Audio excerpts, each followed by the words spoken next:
Today will discuss lecture 2 of logic and critical thinking. Lecture 1 में हमने basic चीज़ें पढ़ी थी। आज के लेक्चर में हम वैलिडिटी रूल्स या रूल ऑफ इन्फ्रेंसेस को डिस्कस करेंगे, which include modus ponens rule, modus tollens rule, hypothetical syllogism, distinctive syllogism, simplification rule, addition rule, absorption and conjunction rule.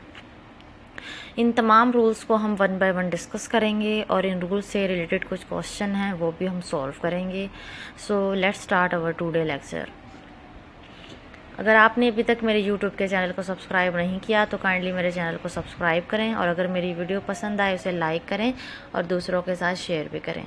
शुक्रिया।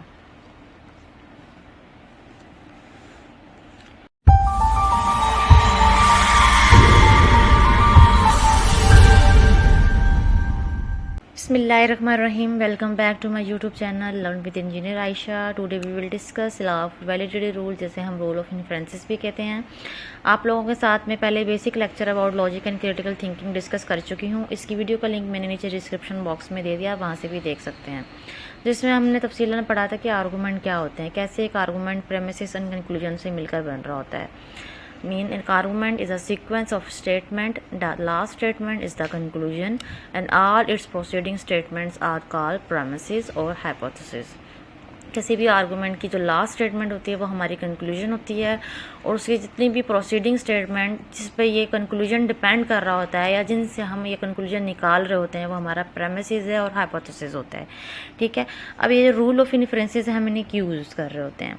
Basically rule of inferences provide the templates और guidelines for constructing valid arguments from the statement that we already have. हमारे पास पहले से मौजूद statement होते हैं जो हमारे हाइपोथेसिस हैं, बेसिकली उनकी बात कर रही हूँ, उनकी बेस पर हम कंक्लूजन हमने निकालना होता है। तो रूल ऑफ इन्फ्रेंसेस क्या है, हमें एक गाइडलाइन प्रोवाइड कर रहे होते हैं कि कैसे हमने उन स्टेटमेंट को यूज़ करके अपना एक ऐसा कंक्लूजन निकालना है कि हमारा आर्गूमेंट वैलिड हो जाए। ठीक है, so rule of inferences are that rules which one can use to infer a conclusion from a premises to create an argument. मैंने अभी बताया कि कोई ऐसा आर्गूमेंट बनाने के लिए हम इन रूल्स को यूज़ कर रहे होते हैं जिसमें हम प्रेमिसेस को देखते हुए अपना कंक्लूजन निकाल रहे होते हैं। In other word we can say an argument is valid when the conclusion a logically follows from the truth values of all the premises। अगर हमारे पास गिवन प्रेमिसेस ट्रू होंगे तो हमारा कंक्लूजन भी ट्रू होगा, और ऐसे आर्गूमेंट को हम वैलिड आर्गूमेंट कहते हैं। हमारे पास 2 मेथड्स होते हैं आर्गूमेंट्स के वैलिडिटी को चेक करने के लिए, एक ट्रूथ टेबल होती है, एक रूल्स ऑफ इन्फ्रेंसेस। अगर हमारे पास मल्टीपल प्रेमिसेस होंगे तो हम ट्रूथ टेबल को नहीं यूज़ कर सकते, so truth table is not feasible. तो हम रूल ऑफ प्रेमिसेस को यूज़ कर रहे होते हैं। ये देखने में तो मुश्किल लग रहे होते हैं, लेकिन जब आप इनको यूज़ करते हैं और इनको अप्लाई करते हैं अपना कंक्लूजन को ड्राइव करने के लिए तो आपको इजी लगता है, और आप अपने कंक्लूजन को मिनटों में निकाल रहे होते हैं, सॉल्व कर लेते हैं। ये रूल्स में यूज़ होने वाले कुछ ऑपरेटर हैं। यहाँ मैंने इन ऑपरेटर्स को सिंबल को नाम के साथ मेंशन किया है, ताकि जब मैं इन ऑपरेटर्स को नाम के साथ पुकारूँ तो आपको आसानी हो कि मैं किन ऑपरेटर्स की बात कर रही हूँ जो रूल्स में यूज़ हो रहे हैं। So let's discuss our first rule which is modus ponens. It takes 2 premises, one in the form of P then Q, मतलब P horseshoe Q, second in the form of P and return the conclusion in the form of Q. P horseshoe Q, P then Q, ये एक valid argument है। इसको example से एलिब्रेट करती हूँ ताकि आपको समझने में आसानी हो। P हमारे पास प्रेमिसेस है कि if you have a password, horseshoe मतलब then, Q you can log in. Mean पहली स्टेटमेंट हमारे पास है if you have a password then you can log in. Second हमारी हाइपोथेसिस क्या है, यू हैव अ पासवर्ड। अगर आपके पास पासवर्ड हो तो हम कंक्लूजन क्या निकाल सकते हैं, ये 3 डॉट हम देयरफॉर के लिए यूज़ कर रहे होते हैं हमारे रूल्स में, तो therefore you can log in. Second rule है मॉडस टॉलन रूल, जिसे हम m.t से भी रिप्रेजेंट कर रहे हैं। ये रूल्स क्या है, पहली स्टेटमेंट है हमारी P होर्शू Q, मतलब if P then Q। Second है निगेशन Q, निगेशन कर रहे होते हैं नॉट के लिए, तो हमारा कंक्लूजन क्या होगा, निगेशन P। एग्जाम्पल से एलेबोरेट करते हैं, if you have a password then you can log in. Second statement negation Q मतलब you can not log in, negation P conclusion मतलब therefore you don't have a password. मतलब आप login नहीं कर सकते, क्यों? क्योंकि आपके पास पासवर्ड नहीं है। तो हमने पिछली स्टेटमेंट को देखते हुए अपना कंक्लूजन निकाला, तो ये एक वैलिड हमारा आर्गूमेंट है। थर्ड रूल है hypothetical syllogism H.S. This rule is P horseshoe Q then Q horseshoe R। मतलब if P implies Q then Q implies R हो तो हमारा कंक्लूजन होगा P होर्शू R। इसे भी एग्जाम्पल से एलेबोरेट करते हैं। If you have a password then you can log in, first statement. Second हमारी क्या है? If you can log in then you can delete your account. तो हमने इन स्पेस पर कंक्लूजन क्या निकाला? Therefore if you have a password then you can delete your account. ठीक है, पहली हमारी स्टेटमेंट थी कि अगर पासवर्ड होगा तो आप लॉग इन कर सकते हैं। अगर आप लॉग इन कर सकते हैं तो आप डिलीट भी कर सकते हैं अपना अकाउंट। तो हमारे दोनों हाइपोथेसिस हैं, इनको देखते हुए हमने कंक्लूजन क्या निकाला कि अगर हमारे पास पासवर्ड होगा तो हम अपना अकाउंट डिलीट भी कर सकते हैं। Next rule is disjunctive syllogism D.S। P wedge Q हो और सेकंड स्टेटमेंट नेगेशन P हो तो हमारा कंक्लूजन होता है Q। एग्जाम्पल से एलेबोरेट करती हूँ कि if Ali want to study science और want to study medicine, wedge use कर रहे हैं और के लिए। negation P mean if Ali does not want to study science then conclusion will be Q mean he will therefore study medicine। मतलब हमारे पास hypothesis है, पहली क्या है? वो अली साइंस पढ़ना चाहता है या मेडिसिन। सेकंड में हमने कहा कि वो साइंस नहीं पढ़ना चाहता, तो कंक्लूजन जाहिर है फिर क्या होगा कि वो फिर मेडिसिन पढ़ना चाहता है। नेक्स्ट रूल क्या है? Constructive dilemma C.D। ये रूल क्या है कि अगर हमारे पास फर्स्ट स्टेटमेंट हो P horseshoe Q dot R horseshoe S, second P wedge R, तो कंक्लूजन होगा Q वेज S। एग्जाम्पल से एलेबोरेट करते हैं कि if you have a password then you can log in, dot लगाया मतलब and R horseshoe S mean if you have a recovery email then you can delete your account. Second statement है P wedge R, if you have a password और you have a recovery email. Conclusion क्या है? Therefore Q wedge R mean you can log in और you can delete your account. पहली statement हमने बताई कि अगर हमारे पास पासवर्ड होगा तो हम लॉग इन कर सकते हैं, और अगर हमारे पास रिकवरी ईमेल होगा तो हम अपने अकाउंट को डिलीट भी कर सकते हैं। सेकंड हमारी हाइपोथेसिस थी कि अगर हमारे पास पासवर्ड हो या रिकवरी ईमेल हो तो हम क्या कर सकते हैं? नतीजा निकाला, हम लॉग इन भी कर सकते हैं, अपने अकाउंट को डिलीट भी कर सकते हैं। Next rule is simplification. Simplification है P.Q हो तो हम सिंप्लीफाई कर देते हैं इसे P। एग्जाम्पल से एलेबोरेट करते हैं कि Ali studies very hard and he is the good boy in class, तो Ali studies very hard. Next rule conjunction, P हो Q हो तो कंक्लूजन क्या होगा? P.Q।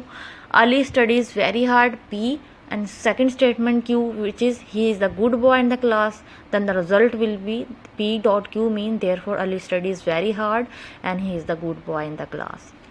Next rule is addition. अगर हमारे पास कोई एक स्टेटमेंट हो in the form of P तो इसमें हम सेकंड प्रेमिसेस को ऐड कर लेते हैं, तो देयरफॉर P वेज Q।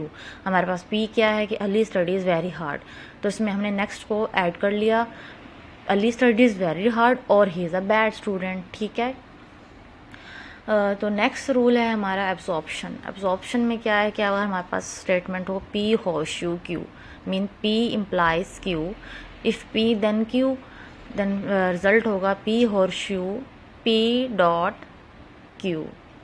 इसको एग्जाम्पल से एवेलुएट करते हैं। If Ali studies very hard then he will pass, then therefore Ali if Ali studies very hard P horseshoe P dot Q है mean then Ali studies very hard and he will pass. अब ये तमाम rule हैं जो हमने अभी डिस्कस किए हैं वन बाय वन। अब इन रूल्स को यूज़ करते हुए हम अपने क्वेश्चन को सॉल्व करते हैं। So let's discuss our first question. A B two statement हो इस तरह की, तो conclusion A wedge C dot B हमने निकालना है, प्रूव करना है। पहले हमने नंबरिंग दी 1 और 2, थर्ड से हम स्टार्ट करेंगे। हमने अपना कंक्लूजन निकालना है A wedge C dot B। तो A वेज C कैसे होगा कि हम अगर अपने फर्स्ट रूल में एडिशन का रूल अप्लाई करेंगे, वो क्या था कि अगर हमारे पास P हो तो P वेज Q हम कर लेते हैं। तो हमारे पास A क्या है? P है, तो एडिशन रूल लगाया तो A वेज C। तो फर्स्ट स्टेटमेंट पर हमने एडिशन का रूल लगाया तो हमारा A वेज C आ गया। अब हम third statement A wedge C भी है और सेकंड स्टेटमेंट B भी है, तो सेकंड और थर्ड में अब हम कंजक्शन का रूल लगाएंगे। तो P Q हो P डॉट Q कर देते हैं, तो A वेज C हमारा P है और B Q हो, तो P dot Q mean A wedge C dot B। दूसरे और तीसरे पर हमने कंजक्शन रूल लगाया तो हमारा कंक्लूजन निकल गया। तो आपने देखा कैसे मैंने रूल्स को अप्लाई करते हुए अपना कंक्लूजन निकाला मिनटों में। सेकंड क्वेश्चन को डिस्कस करते हैं। E wedge F dot G wedge H. Second statement है E horseshoe G dot F horseshoe H and third statement negation G हो तो हमारा कंक्लूजन होगा एच। इसे अब हमने प्रूव करना है, एच निकालना है बाय यूजिंग द रूल्स। पहले नंबरिंग दी 1 2 3 एंड 4 से स्टार्ट करेंगे। पहले हमने क्या किया, जो पहला हमारा स्टेटमेंट है उसमें हम सिंप्लीफिकेशन का रूल लगाएंगे। सिंप्लीफिकेशन क्या है कि अगर हमारे पास पी डॉट क्यू हो तो पी होता है, ई वेज एफ को हमने कंसिडर किया पी और जी वेज एच को कंसिडर किया क्यू, तो P dot Q will be equal to P mean E wedge F आ गया फोर्थ स्टेटमेंट। तो फर्स्ट पर हमने सिंप्लीफिकेशन रूल को अप्लाई किया। Next fifth statement. फिफ्थ, अब जो सेकंड एंड 4 है, सेकंड है E horseshoe G dot F horseshoe H और 4 ई वेज एफ। इसमें हम कंस्ट्रक्टिव डायलीमा रूल अगर लगाएं, कंस्ट्रक्टिव डायलीमा क्या था कि P horseshoe Q dot are horseshoe H हो और पी वेज आर हो तो क्यू वेज एस, तो ई horseshoe G dot F horseshoe H भी है और ई वेज एफ भी है, तो रिजल्ट क्या आएगा जी वेज एच। तो दूसरे और चौथे पर कंस्ट्रक्टिव डायलीमा रूल लगाया। Six statement. सिक्स में क्या करेंगे, कंक्लूजन निकालने के लिए हमने 3 एंड 5 पर डिस्ट्रक्टिव सैलोजिज्म का रूल लगाएंगे। वो क्या था कि पी वेज क्यू हो और निगेशन पी हो तो क्यू रिजल्ट होता है। पी जी है और एच क्यू है, उसकी निगेशन जी भी मौजूद है थर्ड स्टेटमेंट पे, तो रिजल्ट आ गया क्यू जो कि एच है। तो 3 एंड 5 पर जब हम डिस्ट्रक्टिव सैलोजिज्म रूल लगाएंगे तो हमारा रिजल्ट आ जाएगा। नेक्स्ट क्वेश्चन एक और सॉल्व करते हैं। आई हॉर्सशू जे पहली स्टेटमेंट हो और फिर सेकंड जे हॉर्सशू के, एल हॉर्सशू एम हो, आई वेज एल तो रिजल्ट के वेज एम। इसे प्रूव करना है। अब हमने नंबरिंग दी 1 2 3 4 स्टेटमेंट है, फिफ्थ से अब हम स्टार्ट करेंगे। तो पहली और दूसरी स्टेटमेंट को अगर आप देखें गौर करें तो ये हाइपोथेटिकल सैलोजिज्म से मिल रही है। वो क्या था कि पी हॉर्सशू क्यू हो और क्यू हॉर्सशू आर तो रिजल्ट होता है पी हॉर्सशू आर, तो आई हॉर्सशू जे है, जे हॉर्सशू के तो रिजल्ट आई हॉर्सशू के। तो पहली और दूसरे पर हमने हाइपोथेटिकल सैलोजिज्म का रूल अप्लाई किया। सेकंड क्या करेंगे, अब हम 3 एंड 5 पर कंजंक्शन लगाएंगे। आई हॉर्सशू की को कंसिडर करेंगे पी और एल हॉर्सशू एम को कंसिडर किया पी क्यू, तो कंजंक्शन रूल के मुताबिक पी डॉट क्यू होगा तो आई हॉर्सशू के डॉट एल हॉर्सशू एम आ गया। 3 एंड 5 पर कंजंक्शन रूल को अप्लाई किया। 7 स्टेप। 7 पे क्या है कि फोर्थ स्टेटमेंट को अगर आप गौर करें और 6 पे कंस्ट्रक्टिव डायलीमा, फोर्थ एंड 6 क्या, आई हॉर्सशू के डॉट एल हॉर्सशू एम और इसकी आई वेज एल भी मौजूद है तो के वेज एम हमारा आ जाएगा। तो ये हमारा कंक्लूजन निकल गया जो हमने 4 एंड 6 पर कंस्ट्रक्टिव डायलीमा रूल को अप्लाई करने से निकाला है। तो आपने देखा किस तरह मैं रूल्स को अप्लाई कर रही हूँ, तो आपने खुद देखनी है स्टेटमेंट्स को कि हम इन स्टेटमेंट में कौन सा रूल लगाएं कि अपने कंक्लूजन तक पहुँच सकें। अब एक क्वेश्चन और सॉल्व करते हैं कि यू हॉर्सशू आर एक स्टेटमेंट है, negation S horseshoe T horseshoe U एक सेकंड स्टेटमेंट है, थर्ड है S wedge Q wedge T, fourth statement negation S, the result will be R wedge U. इसके लिए अब हम क्या करेंगे, पहले दूसरी और चौथी स्टेटमेंट पर मॉडस पोनेंट रूल लगाएंगे। निगेशन एस को कंसिडर करेंगे पी और टी हॉर्सशू यू को कंसिडर किया क्यू, तो पी हॉर्सशू क्यू भी है और पी भी मौजूद है निगेशन एस पी, तो पी हॉर्सशू क्यू हो पी हो तो आंसर होता है क्यू जो कि है टी हॉर्सशू यू। दूसरे और चौथे पर हमने मॉडस पोनेंट रूल को अप्लाई किया।